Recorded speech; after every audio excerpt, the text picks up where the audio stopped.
नमस्कार, मेरा नाम है रंजन अभिषेक और आप देख रहे हैं 10 न्यूज नेटवर्क। उत्तर प्रदेश, बिहार समेत देश के 4 राज्यों में चुनावी आज परिणाम जो है वो घोषित हुए हैं। महाराष्ट्र में भारतीय जनता पार्टी को शानदार जीत मिली है।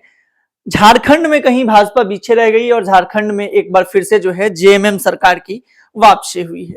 उत्तर प्रदेश में 9 सीटों पर उपचुनाव हुए, जिसमें 7 सीटों पर बीजेपी ने जीत दर्ज की है। वहीं दूसरी तरफ बिहार बिहार कई मायनों में बीते दिनों सुर्खियों में रहा।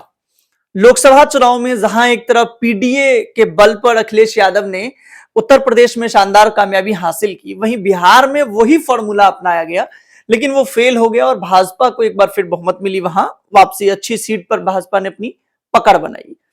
अब उपचुनाव 4 सीटों पर होने थे, तो एक तो भारतीय जनता पार्टी बनाम महागठबंधन जो विपक्ष की पार्टियां हैं उनके बीच लड़ाई थी, और इस दोनों के बीच जो एक थर्ड प्लेयर कार्ड था वो था प्रशांत किशोर का। प्रशांत किशोर बीते दिनों सुर्खियों में रहे, बिहार बदलने की बात करते रहे, तो लोगों ने कहा कि चलिए 4 सीटों पर उपचुनाव होना है और इसी से पता चल जाएगा कि बिहार की सियासत, बिहार की राजनीति में प्रशांत किशोर कहां खड़े हैं।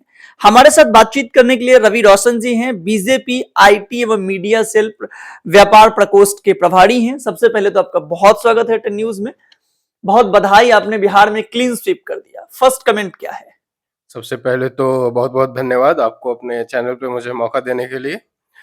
बिहार की 4 सीटों पे उपचुनाव था, जिसमें 2 सीट भाजपा के पास थी और 1 सीट जनता दल यूनाइटेड और 1 सीट हमारे गठबंधन के सहयोगी जीतनराम मांझी जी के पास थी, और चारों सीट हमने बहुत ही अच्छे मार्जिन से जीत दर्ज की है। और वहां पे एक नारा, बटेंगे तो कटेंगे, एक है तो सेफ है। बटने वाले बांटने वाले बट गए, हम एक है तो सेफ है। रवि जी, एक सवाल ये भी है कि बीते दिनों गिरिराज सिंह बिहार में गए, उन्होंने हिंदू स्वाभिमान यात्रा निकाला, एक रैली निकाली और वो सीमांचल वाले हिस्से में उसका असर देखने को मिला। आप अब बटेंगे तो कटेंगे की बात कर रहे हैं, तो क्या भारतीय जनता पार्टी बिहार में फिर एक बार वो ध्रुवीकरण की राजनीति कर रही है? हिंदू वोटों को एकजुट करना मकसद था, क्या मकसद था? क्योंकि ये आरोप राजद और राजद के जो नेता हैं तेजस्वी यादव, वो हमेशा लगाते रहे कि भाजपा एक धर्म विशेष की राजनीति करती है और वो इसका ध्रुवीकरण करती है वोटों का। तेजस्वी जी के आरोपों पे एक चीज तो बिल्कुल स्पष्ट हो गया। यूपी का उपचुनाव का रिजल्ट आप देख लें, जो भाजपा पे लगातार आरोप लगता आया है कि भाजपा ध्रुवीकरण की राजनीति करती है, धर्म विशेष की, जाति विशेष की राजनीति करती है। हम तो हमेशा एक ही बात कह रहे हैं ना। हमारे प्रधानमंत्री जी क्या कहते हैं? एक है तो सेफ है। यूपी के यशस्वी मुख्यमंत्री जी क्या कहते हैं? बटेंगे तो कटेंगे। हम तो कह ही रहे हैं कि एक रहो। हम कहाँ जातियों की राजनीति कर रहे हैं? जो जातियों की राजनीति कर रहे हैं उन्हें रिजल्ट पता लग गया। यूपी में हमने देखा है बड़ी सारी सीटों पे एक जस विशेष धर्म के लिए हमारे ऊपर हमेशा आरोप लगता आया है कि आप इनको पीछे छोड़ देते हैं, आप इनकी राजनीति नहीं करते। यूपी में 9 सीटों पे उपचुनाव हुआ। आप उन सारे सीटों पे देख लीजिए क्या है उनकी आबादी और क्या है उनका प्रतिशत। अगर हम सिर्फ एक धर्म और जाति की राजनीति करते तो क्या ये संभव था कि उन 9 सीटों में 7 सीट, जो कि अल्पसंख्यक बहुल सीट है, उस पे हम जीत पाते? लेकिन बहुत चालाकी से आप निकल गए कि एक है तो सेफ है। ये एक है किसके लिए कहा गया ये आप भी जानते हैं। और जब गिरिराज जी आते हैं बिहार में तो, और वो हिंदुओं के लिए यात्रा निकालते हैं, तो बिहार में भाजपा के साथ खड़ी पार्टियां जदयू असहज हो जाती है और अपना दामन छुड़ा लेती है कि भाई इसमें हमारा कोई साथ नहीं है। तो इस तरीके से तो ये एक है तो सेफ है, बटेंगे तो कटेंगे, इस तरह के जो नारे लगे या नारे लगाए जा रहे हैं, इसको एक दूसरे तरीके से देखें तो यह भी कहा जा रहा है, चूंकि 80 बनाम 20 के भी नारे बीते चुनावों में लगे हैं, तो यह स्पष्ट माना जाए कि बिहार में या देश भर में भाजपा जो है वो हिंदुओं की राजनीति करती है। और एक सवाल इसी से जुड़ा यह है कि ये चूंकि 4 सीटों पर आपने क्लीन स्वीप किया, प्रशांत किशोर बीते दिनों जन यात्रा कर रहे हैं, पद यात्रा कर रहे हैं बिहार में, बावजूद इसके जो परिणाम आए हैं वो इसके उलट हैं। प्रशांत किशोर के दावे बड़े बड़े थे लेकिन वो परिणाम उलट हैं। क्या यह आगामी चुनाव के लिए, अगर आप कहें तो एंट्री कोर्स था, एंट्री एग्जाम था क्या? देखिए, प्रशांत किशोर जी के बारे में अगर बात की जाए तो प्रशांत किशोर जी की भी हालत कुछ वैसी ही होनी है जो एक विदेशी पार्टी आई हुई थी बिहार में कुछ दिनों पहले, जिसकी एक अध्यक्षा जो थी वो स्वघोषित मुख्यमंत्री बन गई थी बिहार की। तो कुछ वैसे ही कहानी प्रशांत किशोर जी की भी होनी है, ज्यादा क्या चर्चा करें। चुनाव का रिजल्ट तो सामने है और वो चुनाव का रिजल्ट आपको बता रहा है। इसमें ये पहला इम्तिहान था प्रशांत किशोर जी के लिए, और यूं कहें तो ये एक सेमीफाइनल एग्जाम था पूरे बिहार के लिए, क्योंकि आगामी 2025 में ही, अभी से एक साल भी समय नहीं बचा है जब बिहार में विधानसभा का चुनाव होना है। तो जनता ने अपना स्पष्ट मैंडेट दे दिया है। तेजस्वी जी ने भी बड़ी सारी चीजों पे इसी चुनाव में बिहार में, देखिए तेजस्वी जी के साथ क्या है, हमारे विपक्ष के जो नेता हैं, स्पेशली बिहार की बात करें, उन्हें विकास पसंद नहीं है, विकास से जुड़ा हुआ कोई भी काम पसंद नहीं है। अब बिहार में एक बहुत अच्छी चीजों पे काम हो रहा है।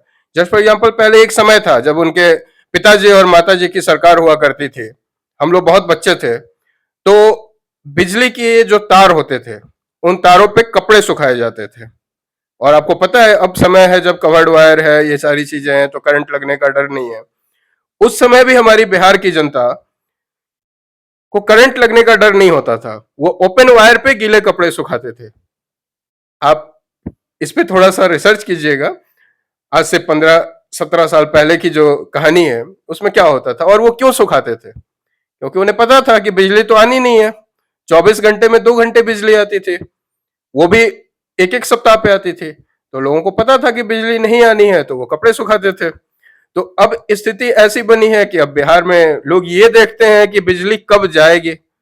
24 घंटे बिजली उपलब्ध है, और सिर्फ शहरी क्षेत्रों में नहीं, ग्रामीण क्षेत्रों में भी उपलब्ध है। अब उसको सुचारू रूप से चलाने के लिए ये केंद्र सरकार और राज्य सरकार दोनों की ही योजना है कि प्रीपेड मीटर लगाए जाए, स्मार्ट मीटर लगाए जाए।